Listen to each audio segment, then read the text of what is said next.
The view amongst social scientists today is that racial categories are socially constructed and are not fixed, immutable categories.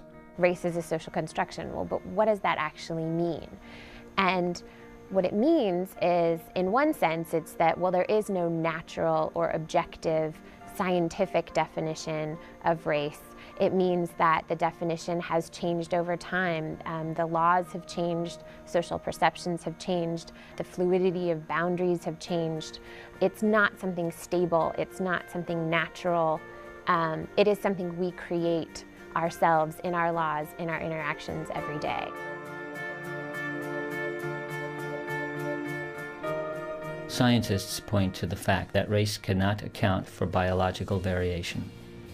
What is race from a scientific standpoint? I think most scientists now accept that there are genetic differences between people of different racial origins, but to make a general statement that genetically this is one race and genetically this is a different race, most individuals don't fall distinctly into one category or another. There's a continuum between races.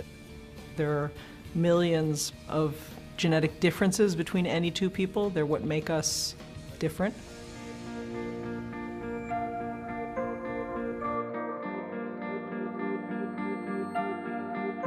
You can't tell someone's race from their genetic makeup, and you can't tell someone's genetic makeup from their race, because there are so many genetic variations, and most of them are irrelevant to race.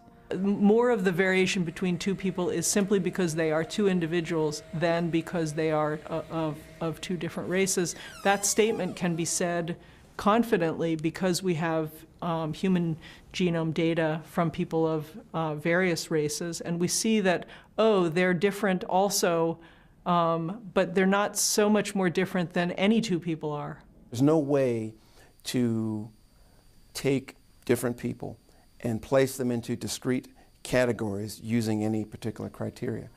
If you take skin color, as a simple example, why everyone knows that Afro-Americans, for instance, can be totally pale or totally dark. So you can't use skin. In other words, you can find so-called black people who are lighter skinned than so-called white people.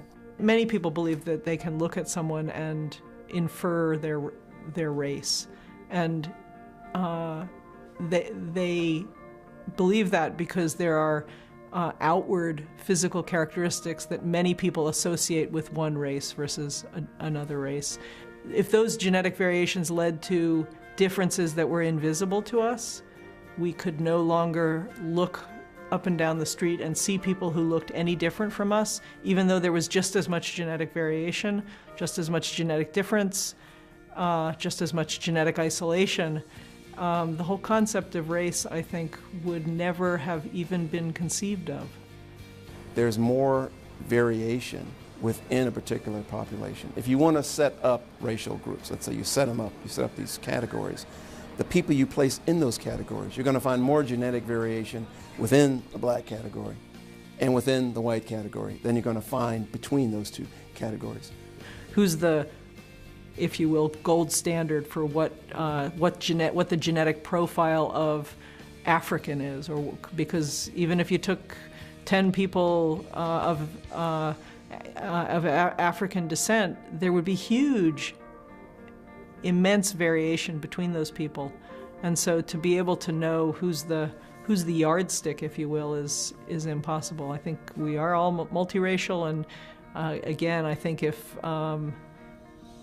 we could look past visible differences between people, we would understand that.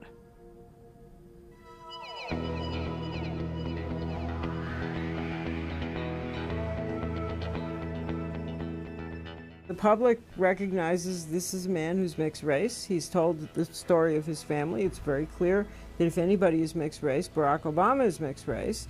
But when he gets elected, he becomes our first African-American president. I think it's wonderful.